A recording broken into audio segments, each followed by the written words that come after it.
Good morning, good afternoon, good evening, or it's 2 a.m. good a bit already. This is Eagle Eyes on Tech. I am Eagle Falcon, joined once again with my tech partner in crime that I let out of the back of the van, Mr. Regret the Van. How are you doing today? I am doing just fine. Welcome back. Man, I'm glad to see you finally figured out how to get out of my elaborate death trap. It wasn't hard. Yeah, I knew I should have done more than just, close the door. But regardless, let's move on to the topics of the day. First off, more evidence that Snapchat is more popular than I would have ever thought possible.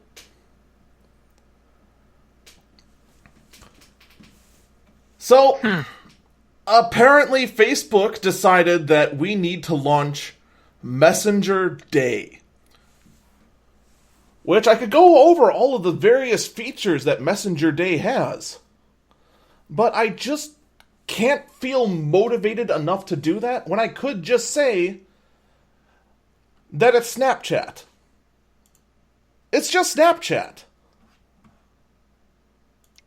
And no surprise that this is coming from Facebook, which really wants to own all social media interaction. And becoming creepy uncle, creepy neighbor that watches you through the blinds, that you can see him peeking up through the blinds, and then as you look, they soon as drop the blinds.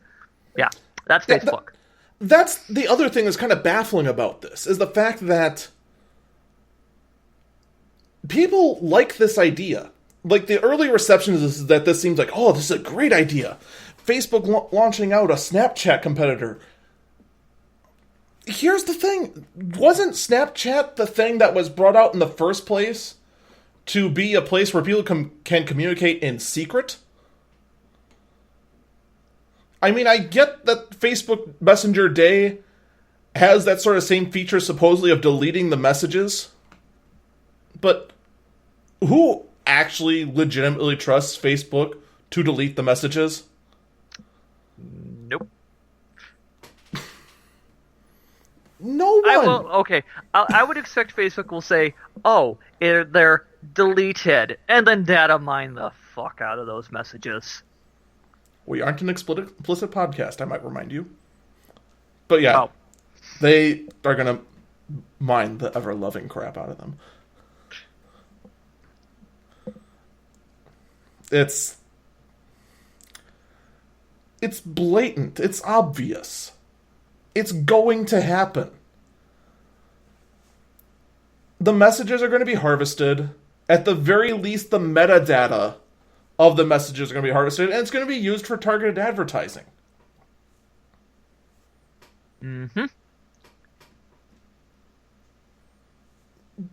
They're not fooling anyone with this. Unless there's some other elaborate endgame. Maybe I'm wrong. Maybe they are actually going to not harvest a single ounce of information out of this and make their money off stupid, face-altering, horrifying filters. In-app purchases. Super. I have no idea either, but since Facebook makes their money off of data mining, they're not going to give that up. No, not easily. It's inevitable. It's going to happen. Yeah. Now, of course, other people are others such as TechCrunch, CNET, and everyone else they're saying that this could spell the death of Snapchat just because of Facebook's built-in massive user database, as well as WhatsApp's and everyone else's that's now competing with Snapchat. Yeah, I like Unjust Banana's comment. Metadata for targeted drone strikes. Well, except for the part where instead of drone strikes and it kills you, it just makes you want to die by flooding you with ads. Congratulations, you won. Congratulations, you won. Oh my god. It's gotten even worse now with spam cell phone calls. It has been, I don't know about you, it has been absolutely terrible on my end. No, you're referring to by spam cell phone calls, because I've been getting a lot of calls recently that if you pick up, it just goes dead. The call immediately drops. I got like one or two of those, and those are a welcome change of pace from, "Hi, this is Rachel. Congratulations. Your credit card you totally have is eligible for a rate reduction." I get those. I just hang up. I've gotten like once or twice. So I got that call 26 times yesterday on the road. oof. Wasn't there one of those places that you did 111111111 into the thing? That was amazing. What it was a clear robot. It wasn't even trying. And it was just like, "Your credit card may have been compromised. Please enter your credit card now to find out if it's been compromised." And that's all I did. I hit 16 times. "Please enter the expiration date. 1111. Please enter the back 3-digit code. 111." And then it hung up. I can't wait to find out if Nigeria actually tried a credit card that was just 16 ones. Or wherever the heck that call actually originated from. Russia. It could be Russia. This was actually long before the whole Russian hacked the Earth meme. But I mean, we could go back to there, but I mean, honestly, I'm already tired of that meme. And Nigeria was doing it before it was cool. Yeah. And doing it with even less class. Kind of about the amount of class that Julian Assange has. Okay. With the Vault 7 leaks from the CIA.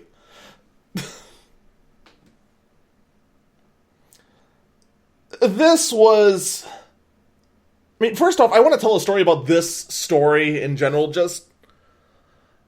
This story has been everywhere. I knew about this story since it first broke, just because I flip through the news while I'm on the road. And for some reason, my brain didn't comprehend until this morning. Oh God, I'm gonna have to talk about this, aren't I? And it's not quite change your passwords level bad, although again, that won't hurt. Well, here's the thing. It won't hurt. It's not gonna help either, because of the way the exploits are. And here's the other thing. Well, the whole thing is that there is a series of exploits that the CIA created involving malware to get into a number of devices, including just about every smartphone ever made. One of the other ones that was actually really surprising was certain Samsung TVs being able to infect them and enable the microphone to record conversations. That one was a little creepy. A little creepier than I expected. But surprisingly enough, the one everyone's talking about is the cell phone one. And if we put two and two together, this should have been the least surprising of all the leaks. Yeah. Because we know from the San Bernardino attack that the CIA got into that iPhone. Well, the FBI got into it. Or the FBI got into it. I'm sorry. The thing is that the FBI is kind of... They're kind of... They're kind of... when it comes to tech. Yeah. So if the FBI can get into it, an incompetent tech agency can get into it, then the CIA could easily have gotten into it. And of course, we're assuming that it wasn't the FBI talking to the CIA on getting into this. They could have been working behind the scenes without us knowing. Which I thought it was a agency, a company over in Israel that got in, that broke it. that's what they told us. That's what they told us. It might have actually been the CIA, and they already knew about the exploit. So Yeah. Now already these exploits have already been patched on iOS. There is a patch within Android for it, but unfortunately, because of the nature of Android, that patch may or may not be on your phone yet. yay, yeah. Which- the downside of Which how seriously, cell carriers. What the heck? yeah, you need to start allowing these patches onto Android devices really fast. This is the downside of Android, is that depending on your carrier, you may not see a security patch for a few years. Well, yeah, if you're Verizon, it could be a few years. Yeah. The other carriers usually get them out between 2 to 5 months. That's still an absurd long amount of time to be going without a potentially serious security update. Considering what? How many times does Windows update get security updates? 2 weeks. Every 2 weeks on a regular schedule, and Windows will also never hesitate to go out of schedule if a 0-day vulnerability, such as I don't know, a state-sponsored intelligence agency creating malware to completely commandeer a phone and steal the data off it. Yeah. That definitely does qualify as a 0-day, so I would full well expect that Windows phones have received the update for all 10 of them that are out on the marketplace. You know, that's actually one thing. I don't recall if Windows Phone was even mentioned. I would expect that it would be, just because, well, it's not a popular mobile operating system. It is there.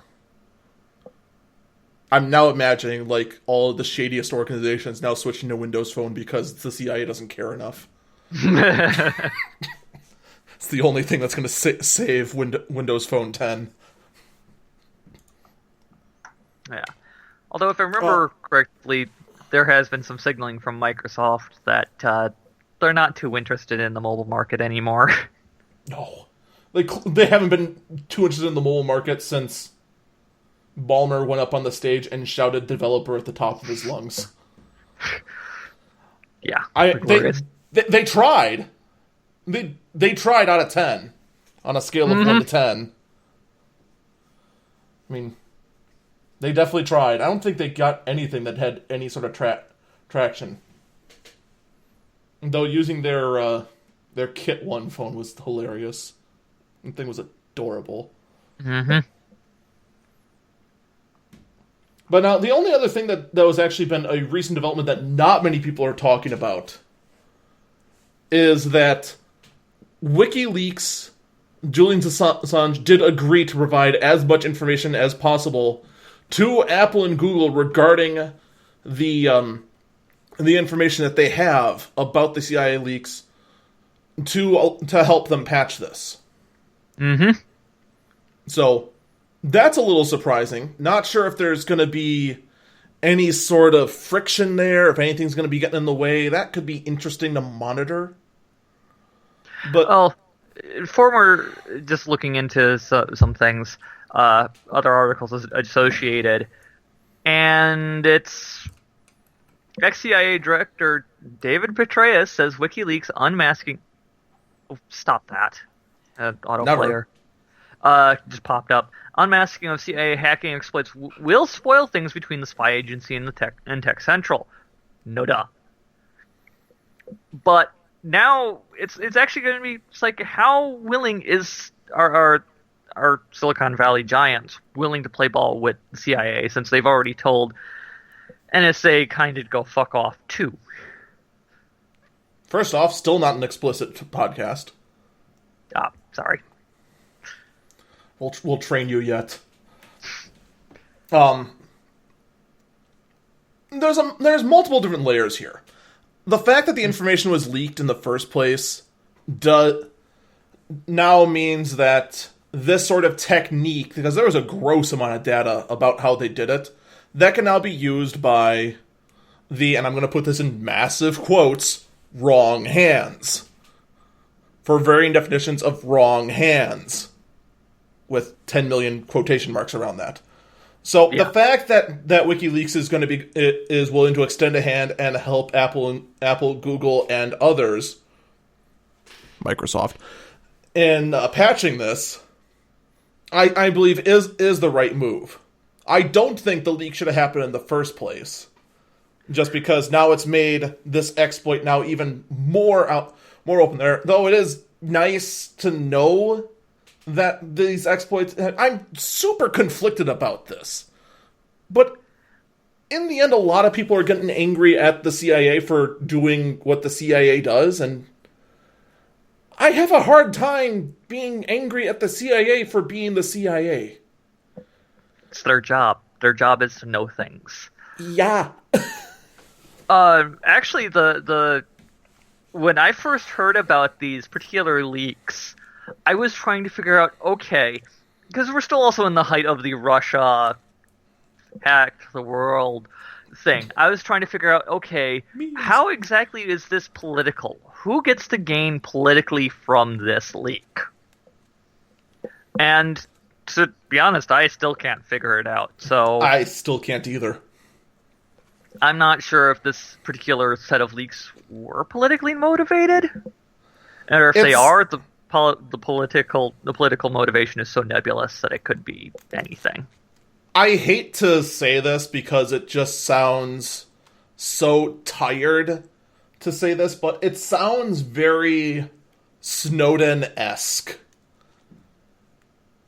In the fact that some of the leaks, the initial leaks that Snowden did, did not help anyone.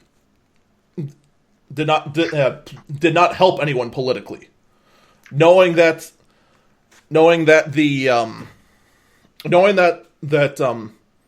who was it? The NSA or whoever the heck it was, whichever three-letter organization it was that was doing massive sweeps of fiber joints. It didn't really sounds like an NSA thing. It didn't help anyone politically. All it did was just make everyone across every side of the aisle going, "Oh my God, it's an outrage!" And now he just uses that for attention whoring. Still not explicit. What? Anyway. This comes across in the same sort of way. The only thing the only thing this seems to do, though, is hurt the current administration and the fact that there are still leaks. Which, if you've been paying any attention to the current political news, you'd go, no duh.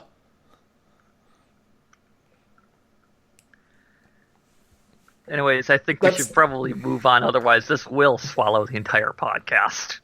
I mean, that's basically all there is to really tell. Look at that. There's a leak out. The CIA did CIA things. Mm-hmm. The end. Yeah, although, another CNET article, Microsoft system seems safe from WikiLeaks' alleged CIA hacks. PCs running the latest version of Windows 10 should be safe from the alleged hack. Yeah. Oh, darn! I was really hoping your article was gonna say that's the CIA didn't even bother with Windows Phone. No, they said actually it's PCs. Okay. They actually specify PC. That doesn't surprise me in the least, seeing as how Microsoft's Microsoft's already hurting pretty hard when it comes to every time there is a Windows vulnerability, especially back in the old Internet Explorer days.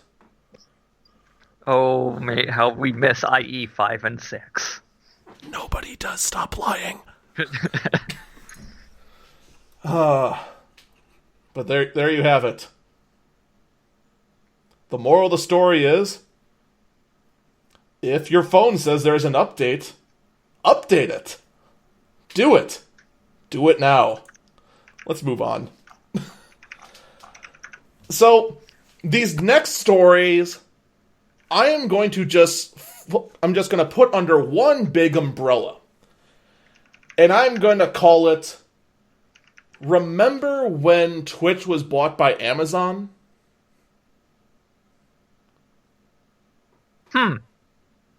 Actually wasn't aware that Amazon owned Twitch. That's why there's Twitch Prime, and it's linked to Amazon. I figured that was just a corporate partnership, since that happens often enough. No. Long ago, I think this is now like 2 or 3 years old, when Twitch was actually growing to actually be like a name, instead of just, yeah, Twitch exists, whatever.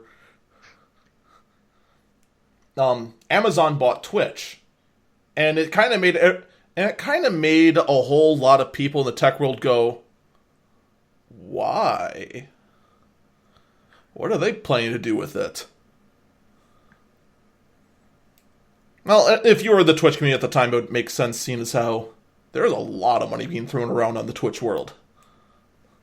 Yeah. And then Twitch Prime came out, and it was the first time you really saw some of the Amazon DNA leaking into Twitch. Twitch Prime is, if you have Amazon Prime, you can link your Twitch account to it and get benefits such as free games, free worthless in-game items and other games, and the most interesting was a free sub to any partnered stream channel of your choice. That was the most interesting because you'd be able to support a streamer, no cost to you, but the streamer would still get their cut of the sub. Which then actually makes me extremely curious as to what the numbers are on Amazon Prime, because it's still not all that expensive despite everything it now does. What Amazon is probably banking on is that you're going to buy, if you're doing this Twitch stream stuff, you're going to do, you're going to be buying hardware from Amazon, because, well, they have that stuff, so. Yeah. Since Amazon sells everything. Yeah, well, the theory for the longest time is that as Amazon Prime started growing and encompassing more things within what Prime can all do, it just assumed, okay, people are going to go play the whatever the heck it is. It's like $100 a year, I think it is, or something like that. I know I have it, and I can't remember how much it is. Excuse me. And I feel bad for not knowing that number, especially since I didn't prep to actually rant about Amazon Prime. And people are just like, well, some people will get it for the free shipping, others will do it for the free music streaming, others will do, well, free, quote unquote. I mean, you are paying money to do it, so I guess it's technically not free. Or to do it for the movie streaming, others will do, and now they add, the Twitch Prime features under the umbrella, that some people will do it just for that. I'll admit, I signed up for Prime pretty much exclusively for the Twitch Prime features. And then I figured, okay, as an added bonus, I can just enjoy the free shipping, too. I mean, that's obviously the game plan. But to get back onto my point, I call this under the umbrella of, oh yeah, Amazon bought Twitch, because a lot of the odd maneuvers that Twitch is making seems very Amazon-esque.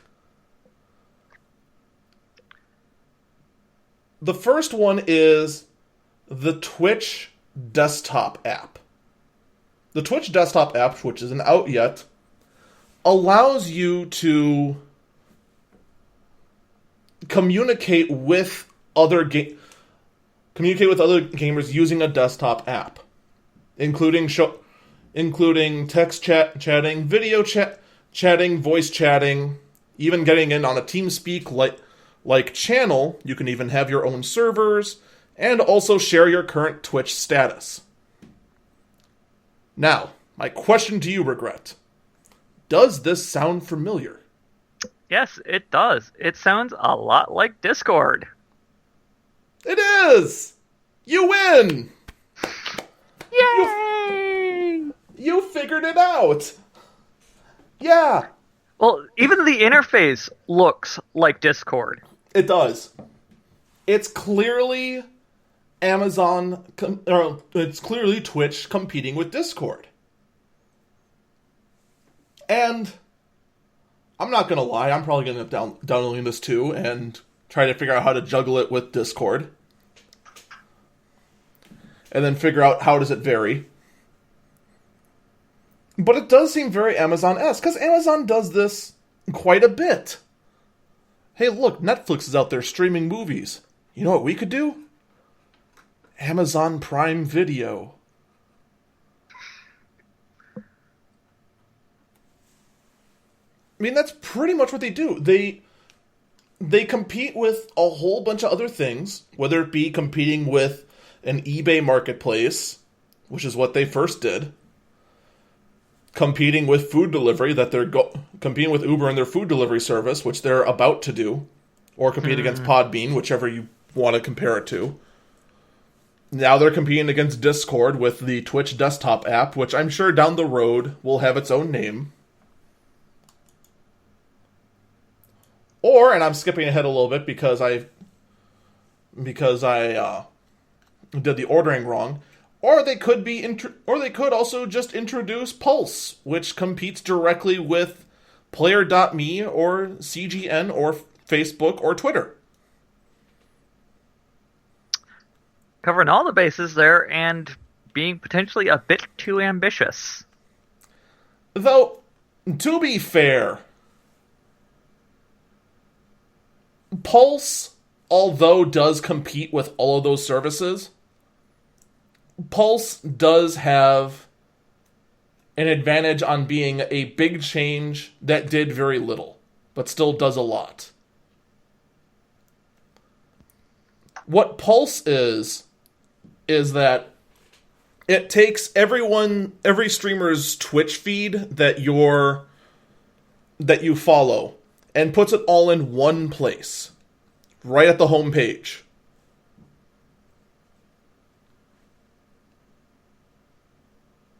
That's it. It's basically a homepage redesign, which some people disagree with me. I think was long overdue, because in the grand scheme of things, all the front page did was just show, okay, what conventions are going or whoever the featured streamer of the week is. And then there was a giant wall of games that you could just kind of giggle at, oh, hey, look, Stardew Valley's in the top 10. Lol. Now I can see where at least with the top 10, like what's the top 10 games is which game to play to get the best exposure, except for there's too many people there. So No, what the top 10 is, it's the top 10 games to not stream if you're trying to get exposure. You will never get spotted. Ever. True. Like, I do a lot of RPGs and Jackbox games on Twitch. If, like, the Jackbox Party Pack 3 ever ended up in the top 10, I know, okay, I'm not touching this today. Because my stream's going to end up at the bottom of the list and never be discovered. Even Overwatch is kind of just, if I get any traffic, it's not through the front page, that's for sure. It's not through looking up Overwatch streams. It's from any other method. Yeah, Twitch, YouTube, Twitter, YouTube, and a lot of other methods I use that are proprietary. No, they're not.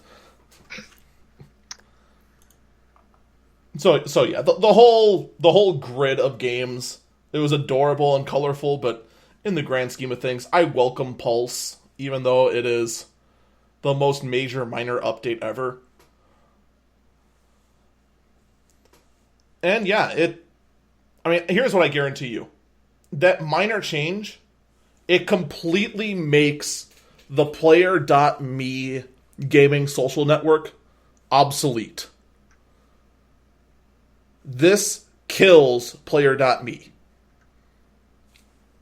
The other big one, CGN.us, I think will probably live on because they still have quite a bit of a following in some of the Twitch competitors like Beam, like Hitbox. YouTube, for some degrees. No, not really. Yeah. It's actually kind of comical how, despite YouTube trying to do their darndest to compete with Twitch, they did a terrible job of competing with Twitch. Yeah. It's hilarious. But I mean, it also tries to compete with Twitter in the fact that Twitter is the primary tool that a lot of Twitch streamers use to communicate with their audience. But in the end, it's not going to do anything to Twitter. Just as Twitter's not going to do anything to this. They're both going to coexist in their own little world. And for the fact that anything you post on Pulse can also be posted on Twitter as well. They're going to complement each other. There's no big deal there. And I don't know what the heck it's going to do to Facebook because I am still trying to do everything in my power to avoid Facebook like the plague. Join the club. Yeah, if you want to know what social toxicity looks like, look at your Facebook page. And then cry. Yeah, Cry a everybody lot. says that 4chan is a toxic environment. Well, compared to Facebook, 4chan's downright welcoming. I will live on B before going back to my Facebook page.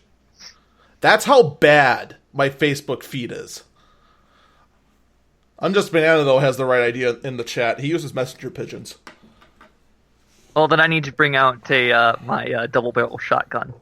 Oh, Really fast. don't shoot down my my messenger eagles and messenger falcons. I'll try to avoid birds of prey.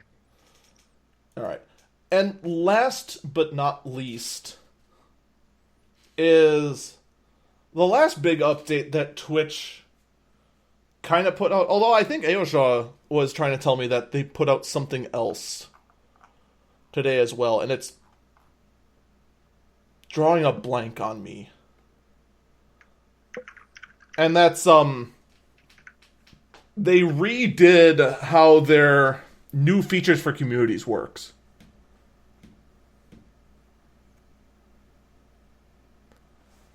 Okay. So there's going to be now... There's now, quote, going to be featured communities. Whatever that means. I mean, hopefully what featured community means is that the twits who create the communities cute girls will be pushed lower and lower on the list. And hopefully let that sort of toxicity die. Not to say I have anything against gamer Twitch streamers that are trying to be a little flirtatious. But the last thing we need in the community is a group that is specifically called cute girls. We can live without that. We can also live without a community called cute boys.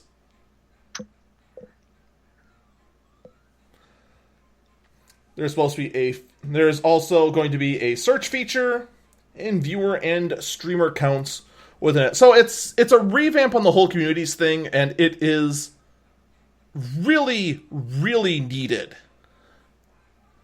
on the whole thing. So, Regret, your thoughts? I really don't have much to say on that right now. Because I'll have to poke around with this a bit more, because it's like I saw the communities thing, I never really interacted with it, so... That actually surprised me a little bit. Because I'll admit something. When it first came out, I thought that it was going to be a complete waste. I thought that there is no way anyone is going to find someone based on this. I was wrong. There's actually quite a few people who have found me based on the community, such as when I was doing a Pokemon Right Now in stream, just being on the Pokemon community. Okay, so there is some value to this. There is value to this, which is good, because if you're streaming like one of the older games, Nobody's going to look for you. They're all looking at the new Sun and Moon or the new whatever. They might not care if you're streaming an older version that's been modded, like I do, a lot. So, this for now concludes. Oh my God, Twitch was bought by Amazon. Yeah. Because Lord knows, Twitch is doing a good job of reminding us that they were in fact bought by Amazon and will do very Amazon things. Which in the grand scheme of things I don't think is too bad. And actually, one last PS. And I've been trying to do research to confirm or discredit my own findings on this, and have been doing a terrible job of doing so, because I cannot confirm or deny this. There has been reports going through the community of streamers I talk to that there has been more and more streamers that aren't partnered that have been putting in applications and have been getting partnered despite not fitting the previous guidelines. The previous guidelines did talk about needing 500 concurrent viewers on average, and not just a one-time peak. There has been people who have been only having like 20 or 30 concurrent, and that have been approved for partnership status. I have not found any news update saying that Twitch has changed their partnership guidelines. I have found on the partnership page that it has been changed. Their guidelines are a lot less strict on that page. But I'm not sure if it's just that page doesn't have all the details, and I cannot find the page that used to say you need 500 concurrent. That stands a good chance that the terms have been updated. Yeah, but I'm reluctant on saying that they have been changed without solid proof saying that they have been changed. Which is why I keep saying I hold myself to a higher standard than these twits who were talking about AMD going, "Oh, AMD's doing it again. Look at the benchmarks they gave us. Everything was superior." Idiots. Mm-hmm. Yeah, I'm not letting that go, because that's like journalism 101. Yeah.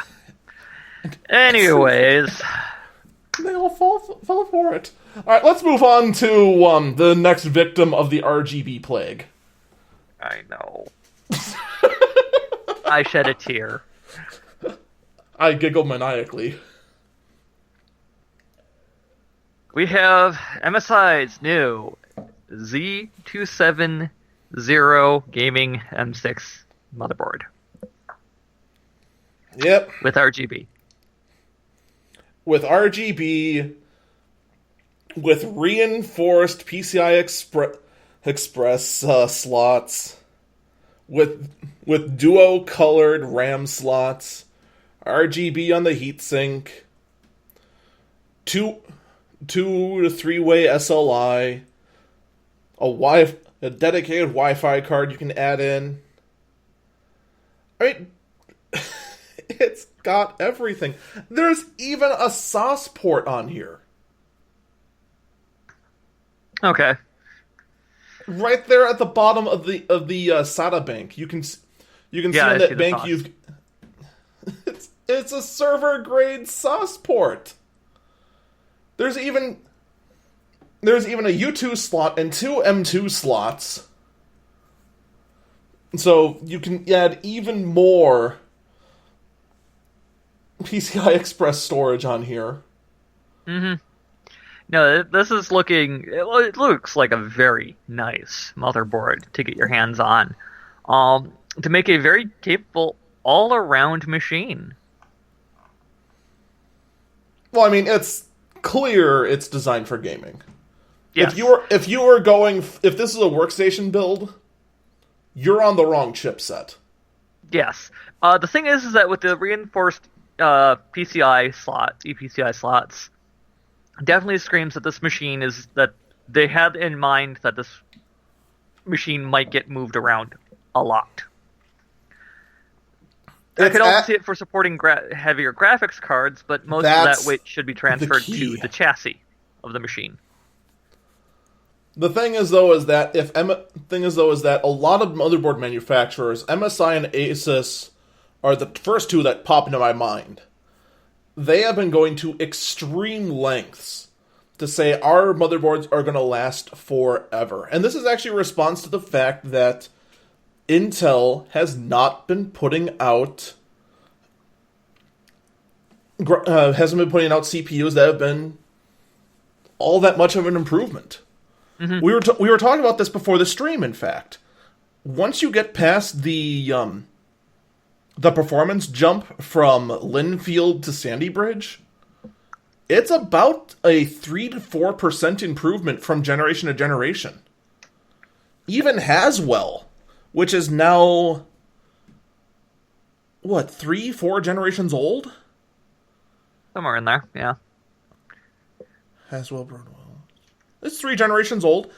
It's still only 10% behind. Now, that could be a make-or-break deal, but if you went and had a high-end Haswell, either the top-tier Core i5 or an i7, you're still sitting happy as a clam. This isn't like the jump between Yorkfield to Nehalem, where just in that one generation, it was a 50% performance increase. Or the comical jump from NetBurst to anything else. Anything. Oh, just even going backwards. NetBurst backwards to, what was that? The P6. Yeah. Oh, NetBurst, you won't stop being my punching bag. And you know what? I'll punch at NetBurst as well. But it's clear that MSI and Asus, when they build these higher end gaming boards, they're built to last a long time. Thus, MSI one is clear in that regard. The reinforced PCI Express slot says, "Oh, okay, so you're going to go ahead and stick your 1080 Ti in there now?" Or you made a poor life decision and bought a R9 Fury X with water cooler, and the card itself weighs 30 pounds. And it's nothing against AMD, it's just that you've been making terrible cards for the last 2 years. Please stop making terrible cards. Please get back to work on making good products. Wait, that's going to happen? Well, they've made Ryzen. I know. And I mean, despite not living up to their expectations and allowing me to called it at every single idiot tech reporter that ran with the stupid benchmarks they got and said they'd done it. Ryzen's been a success. It's competitive. AMD is finally competitive again in the CPU market, but we'll get to that later. This motherboard is clearly built to say, okay, you put in your 1080 Ti now, in 3 or 4 years, your CPU is still fine. It can handle Witcher 17, but your 1080 is finally lagging behind. Let's go and put in a 1380 in there, or the AMD R11 Fury 9970 XR. XR8. With actual RAM. Whatever the heck that was something I was telling it was telling some people that CPU technology has plateaued. Increments are not that great anymore. Now, so go ahead. Yeah. So, well, even my older Dell here, but also the other machine I was talking about, still a very competent gaming machine despite being built in 2009. Well, yeah. You're also talking to the guy using a HP Z800, a machine that was made back in 2011. Mm-hmm. And the only bottleneck I've encountered is my graphic card. I'm only running a GTX 780 right now. And it's peaked down in a few games. Streamline was the first one that comes to mind, and I still don't understand why that game tortures my graphic card so, because it doesn't look all... It looks like a Borderlands cel-shaded sort of affair. It's a reversed Terra. Yeah, really. They have absolutely no problem with the processors. Hyper optimized for the processors. Absolute poorly optimized for the GPU. Yeah, it was. Is Terra still poorly optimized for processor? Yeah, that actually brings up to another story I didn't actually include in this, but here's one to wrap your brain around. Terra is launching for the consoles. What? Yeah, figure that one out. I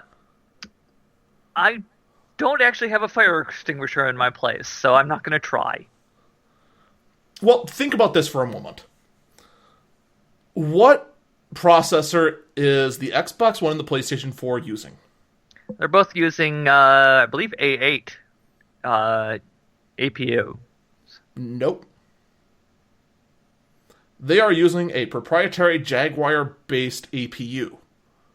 Yeah, I thought it was based around one of AMD's standard ones, but oh well. The GPU end is... The CPU is a 1.6 gigahertz 8-core processor, low wattage base designed for tablets. How are they going to get Terra to run on that then? Terra will just destroy those consoles. Yes, it will. Now, currently at PAX, Terra is currently showcasing what they can do on the PS4 and the Xbox One, but look, it barely runs on good computers. What the heck is it going to do on the Xbox One? Okay, maybe on the PlayStation 4 or Project Scorpio, it can run at 15 frames a second. You're still getting a slideshow. But it's going to be playing a board game on the mainline consoles. But in any case, we've only got 11 minutes left, so I'm actually going to kind of shift what we got left, and I actually just want to talk a little bit about some discussions I had with other streamers that are currently contemplating building a system. Primarily another streamer that, unfortunately, I asked him to be here today, but he couldn't make it. His name was Adamisk. I asked him to get here, he couldn't make it, so that's that. I don't blame him for that, but he is one of the he's a streamer that is, much like Regret is now, contemplating on what to do as far as building a new rig. Now, Regret, you're looking at all of your options. You're even contemplating now, you've got this good Haswell, you can just reuse that. Yes. Adamisk's current situation is that he is using an older 8-core AMD FX processor. And to not our surprise anymore, not even his, he's running into some trouble with the bandwidth it provides. On top of that, there quite possibly is something wrong with his chipset. He's convinced that the CPU itself is broken. To me, it sounds like a bad motherboard, that the chipset's starting to fry, and information's getting lost there. Mm-hmm. It is possible that on processors, I've seen this happen, that a core can malfunction and refuse or start to malfunction and become unstable on the die. Pretty much at hardware level, at like the microscopic levels, this processor core can die. And when it does so, the other cores are unaware of that this happens until they try and interact with it, or the malfunctioning core tries to interact out. Yeah. Yet this can cause some serious problems. Yeah, so that could be it. It also could be something software related. He's getting a blue screen of death that sounds like it's some kind of error similar to that. The point is that he has been trying to build up funds to build a new rig. And I presented him with a question. He's planning on building his rig based on the Intel Core i7-6700K. That is the top tier Core i7 from the Skylake generation. Okay. Now, you could go above that and go into Broadwell E, but that doesn't make a whole lot of sense, really. And the fact that it's the Core i7, he's planning this on being the sole unit for both PC gaming and streaming at the same time, makes sense that he'd go with the Core i7. Yes. The dilemma I presented to him was, would you consider using one of the Ryzen parts? The parts that are designed to compete with the Broadwell E.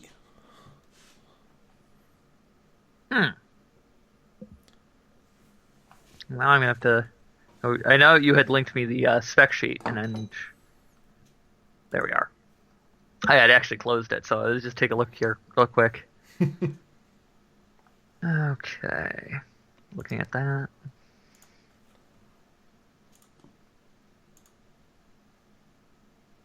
Now, Single thread performance, the 6800, 6700's outperforming. oh yeah.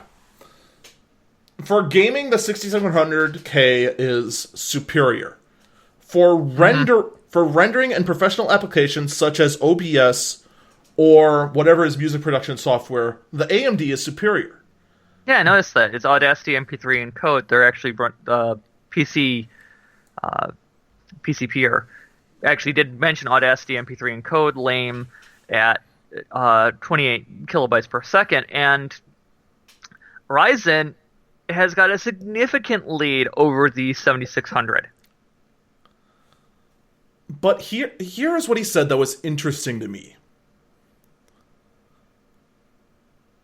When Ryzen came out, I thought that, all right, fantastic. AMD's going to be competitive again. They're going to be back in it, and Intel's going to have to start trying again. Fantastic. That's great. We're back in it. The only thing I can compare this to is when Intel relied on the BurstNet architecture, and AMD was kicking their butt. At least then, when Intel was in such a hilarious slump, at least then they had contracts Intel had contracts with Intel. Intel had contracts with IBM and other such professional PC makers to at least remain relevant in the PC market, whereas AMD only did it with the consoles, where only the super nerds even knew about it.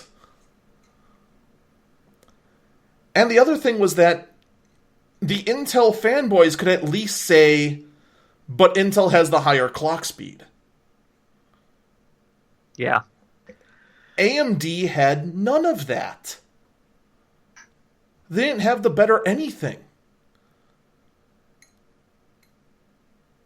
Which actually... And the thing that Animus said was, he doesn't trust AMD anymore. Well, after being burned by his current system failing, and I don't necessarily blame him, I have issues trusting AMD cards after having 3 of them fail in succession.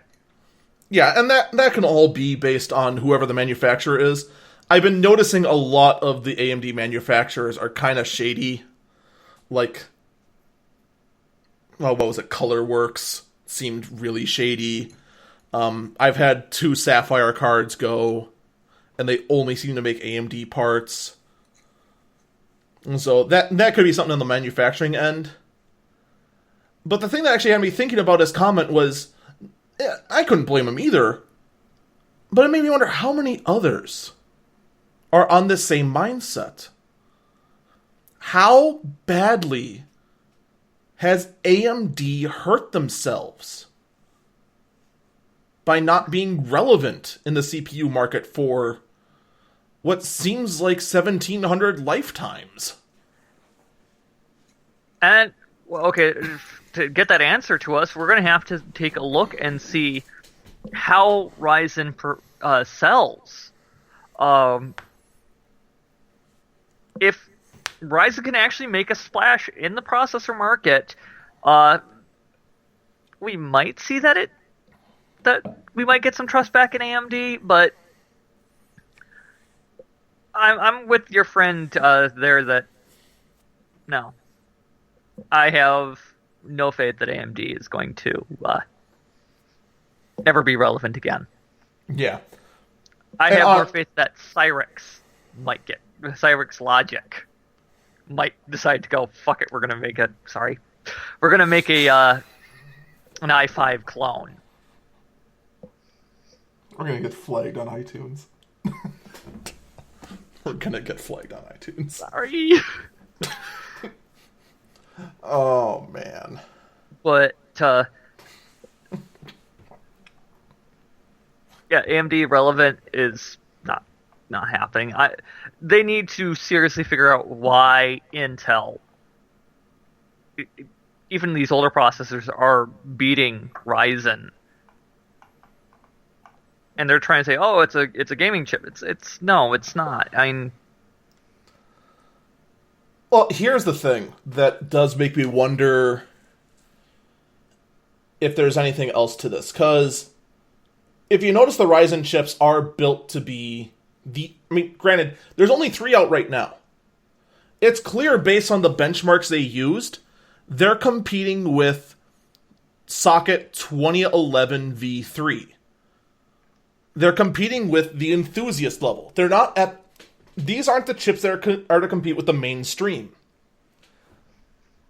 But the thing is that there's nobody left up here. There are people left up here that are in the professional side of things and the business level of things. There are plenty of people up there using the 2011 V3 socket for high-end rendering or rendering farms or discovering how to turn unicorns into oil. But just as there is almost nobody who absolutely needs a Xeon in the 1151 socket, nobody needs a gaming machine in the 2011 V3 socket. And that's what AMD is trying to compete in this area that is supposed to be high performance and more suitable for rendering and professional usage. These aren't trying to compete with the Goldilocks zone of the 7600K, the top tier Core i5s, or even the Core i7s yet. all right, I'm going to toss a link into chat. I just, for shits and giggles, threw a comparison out. Oops. I didn't do that. And this is with the processor that's in Toaster. Because I'm not going to do it against the Xeons, because I know that it would be just a train wreck. All right, so the benchmark, he brought me up a user benchmark from cpu.userbenchmark.com. And he has the 3570K, the Goldilocks Zone Core i5 chip, against the Ryzen 7 1700, which is the bottom tier of the Ryzen chips. And the Ryzen chip, first off, I want to know where the heck User Benchmark thinks that this old Core i5 is worth $492. Probably new. is one that they got that number from. Yeah, no, it's pro tip. It's not. One of the things that I'm looking through is the average user bench was that they're seeing. What are they seeing here with the multi-core mixed? What is that? So here's what we got. You have a standard clock mixed benchmarks. That means they took a bunch of various benchmarks and they averaged them all together. Okay. The in single core mixed, it's a 5%. It's 5% in favor of the Core i5, which is within the margin of error.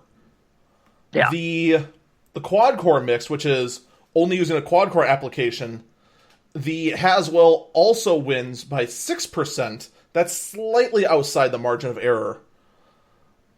But the thing that's surprising is that the moment it's a multi-core mix test, the Ryzen part wins out by a large margin. 177%. Mm-hmm. Then you go to peak overclock. The again, you get very similar results. Plus 6%, plus 5%, and then in multi-core, where it goes beyond quad core, 168%. Mm-hmm.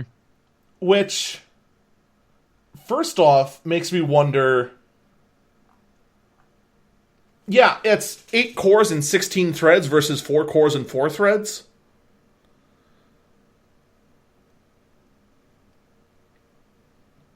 But something doesn't seem right here.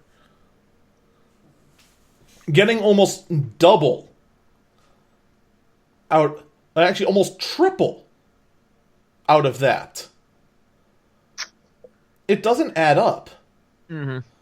It seems like the moment you open the floodgates and let everything go through, it performs, but the moment it limits itself too much.